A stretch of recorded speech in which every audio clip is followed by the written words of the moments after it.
Have you ever imagined what would happen if the most powerful person in a company secretly stepped into the shoes of an ordinary worker? Imagine the CEO, wealthy, respected, untouchable, suddenly wearing a cheap uniform, blending into the crowd of employees, sweeping floors, cleaning tables, or packing boxes. Now imagine this CEO stumbling upon a heartbreaking secret hidden in the walls of his own empire. That's exactly what happened one unforgettable morning when an undercover CEO, disguised as a regular worker, walked into a restroom and found a young employee quietly sobbing, thinking no one could hear. What happened in that moment didn't just change the lives of the people involved, it transformed the future of the entire company. Stay with me, because what you're about to hear is a story of pain, resilience, and shocking revelations that will leave you speechless. The story begins with Daniel Morris, a 49-year-old billionaire, head of one of the largest retail chains in the country. He had built an empire out of hard work, clever strategies, and relentless ambition. To the outside world, he was a titan of industry, confident, untouchable, admired by investors, and sometimes feared by employees. But Daniel had grown restless. For years, he had sat in his glass office high above the city, signing contracts and approving budgets, but something gnawed at him. Did he really know what it was like for the people who worked at the bottom of his company? Did he understand the real struggles of the cashiers, the janitors, the stock boys who earned barely enough to pay rent? His board of directors constantly told him that labor costs were just numbers on a page. But Daniel wasn't so sure. He wanted to see the truth with his own eyes. So one ordinary Tuesday morning, Daniel put on a navy blue uniform with no name tag, wore a cap that shadowed his face, and reported for duty at one of his busiest retail branches. No chauffeur, no tailored suit, no entourage, just another worker with a mop in his hand. No one recognized him. To the store manager, he was just David, the new trainee hired to help out with cleaning and stocking.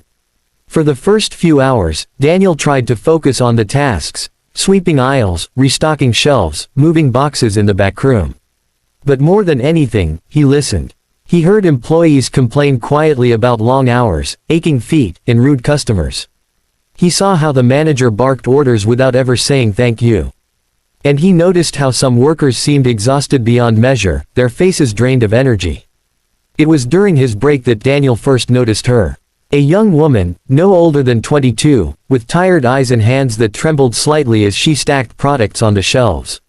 She wore the same uniform as everyone else, but something about her seemed heavier, as though she carried the weight of the world on her shoulders.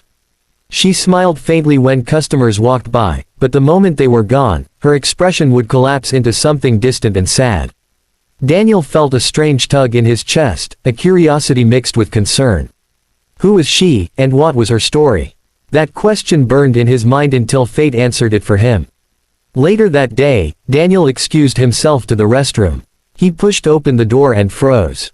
From inside one of the stalls, he heard muffled sobs. Heart-wrenching, quiet, but raw. The sound of someone breaking down where no one could see. At first, Daniel hesitated. Should he leave? Should he respect the privacy of whoever was inside? But then he heard a whisper, "I can't do this anymore. I can't, I'm trying, but it's too much." The voice was unmistakable. It was the young woman he had noticed earlier. Daniel's chest tightened. Here he was, the CEO, hidden behind a disguise, listening to the pain of someone who worked for him, someone who trusted his company with their livelihood. And she was crying, alone, unseen, unheard. He gently knocked on the stall door. "Are you okay?" he asked softly, disguising his voice to keep his cover. For a moment, there was silence. Then the stall door creaked open just a little, and there she was, eyes red, cheeks wet with tears, lips trembling as she tried to force a smile. "I'm fine," she whispered, though it was clear she wasn't. Daniel crouched slightly so he wouldn't tower over her. "You don't look fine. Sometimes, it helps to talk." The girl hesitated, torn between her pride and her pain, but something in his tone must have reached her. She stepped out, wiping her face with the sleeve of her uniform. "It's nothing," she said quickly. "Just life." But the words cracked in her throat, and before she could stop herself, more tears streamed down her face. Her name was Emily. She had been working at the store for 6 months, often taking double shifts. Daniel asked her gently what was wrong, and that's when the dam finally broke. She told him everything. Her father had been sick for years, and medical bills had drained whatever little savings the family had. Her mother worked 2 part-time jobs, and Emily had to step in to cover the rest. Every paycheck went straight to rent, food, and medicine. She barely had enough left for herself. She confessed that she often skipped meals so her younger brother could eat. Worst of all, her father's condition had worsened recently, and the family had been told they might lose their home if they fell behind on payments again. "I'm just so tired," Emily whispered, her body trembling as she hugged herself. "No matter how hard I work, it's never enough. And I don't think anyone here cares. To them, I'm just another worker they can replace." Daniel felt his throat tighten. He wanted to rip off his disguise, reveal who he was, and promise her she would never suffer like this again. But he knew it wasn't time yet. Instead, he placed a hand on her shoulder. "You matter," he said firmly. "I know it doesn't always feel like it, but you do. And maybe things will change sooner than you think."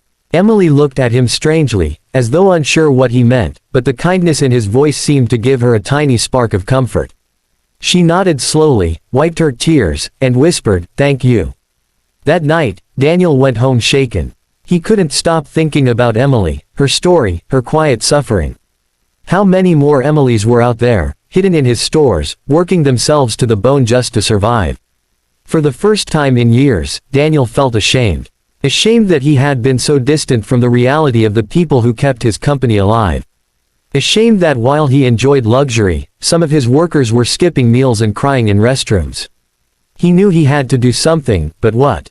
And how? Little did Emily know, the stranger she had confided in was not just another worker. He was the man who had the power to change everything. And little did Daniel know, Emily's story would lead to decisions that would shock his board of directors, his investors, and the entire country. But for now, their secret remained between them. A young woman who had bared her soul, and a CEO who had finally opened his eyes to the truth. The night after Daniel Morris, the undercover CEO, discovered Emily crying in the restroom, he could hardly sleep. The image of her trembling hands, her voice cracking as she whispered about her family's struggles, haunted him. For the first time in years, he wasn't thinking about profit margins, market shares, or quarterly reports, he was thinking about people. Real people. People like Emily, who worked endless hours. For meager pay, sacrificing their health, their dreams, even their dignity just to survive.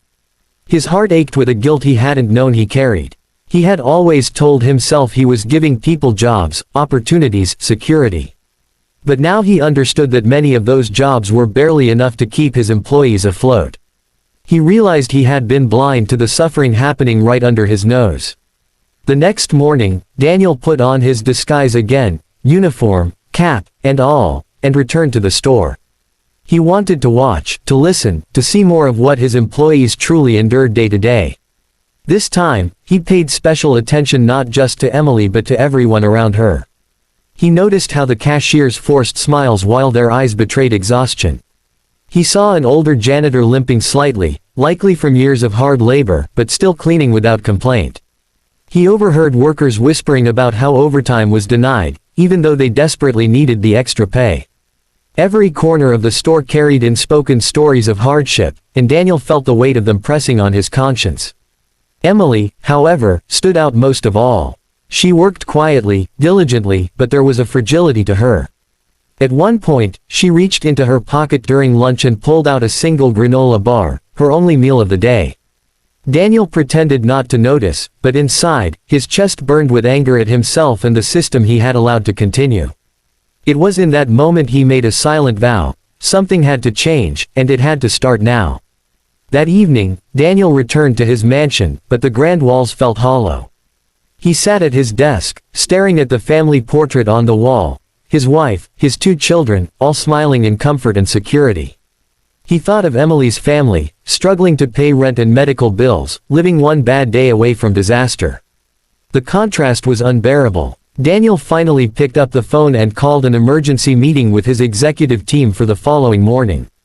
His assistants were shocked. He rarely called meetings unannounced, but his tone left no room for questions.